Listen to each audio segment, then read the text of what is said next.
मैं doctor Syeda Tahira Fatima Renova BB cancer hospital से। आज मैं ब्रेस्ट कैंसर के बारे में आपसे कुछ डिस्कस करना चाहूँगी। जैसा कि हमें मालूम है, ब्रेस्ट कैंसर औरतों में सब में कॉमन कैंसर है। वो कैसा मालूम होता है और उसके लिए अपन क्या प्रिकॉशंस लेना है, क्या टेस्ट कराना है, वो डिस्कस करेंगे। ब्रेस्ट कैंसर कोई भी एज में हो सकता है, इवन यंग एज, बट जैसा एज बढ़ी 30 ईयर्स 40 प्लस है और उसके चांसेस ज़्यादा हो सकते हैं। तो उसको कैसे डिटेक्ट करना है, पहले तो अगर आप एग्जामिन करें, आपको कुछ लम्ब दिखा, कुछ घट वैसा दिखा, न तो निपल में से कुछ पानी आ रहा वैसा दिखा, न तो निपल एकदम अंदर को चले गया वैसा दिखा, तो वो एक सिम्टम साइन हो सकता है कि आपको ब्रेस्ट कैंसर होगा।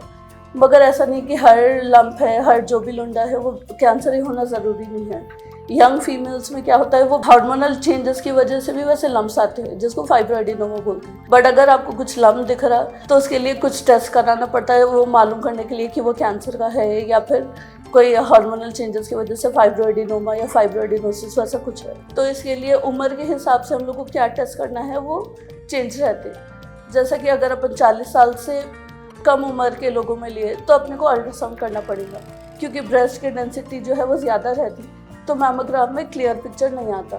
वही अगर 40 ईयर्स के बाद लिए तो मैमोग्राफी करना रहता है। 40 ईयर्स के बाद से अपन ईयरली मैमोग्राफी शुरू करना रहता, then up to 55 years early करते, देन आफ्टर 55 ईयर्स 2 साल में एक बार को वैसा कर सकते। ये इन लोगों में है जिसमें एवरेज रिस्क बोलते, जिसको कुछ भी ऐसा रिस्क फैक्टर नहीं है ब्रेस्ट कैंसर आने का।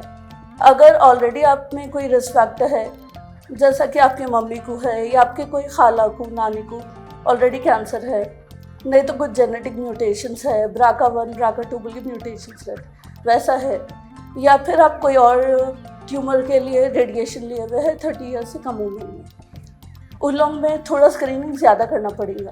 ब्रेस्ट MRI करना पड़ेगा every yearly, MRI and mammography करना रहेगा।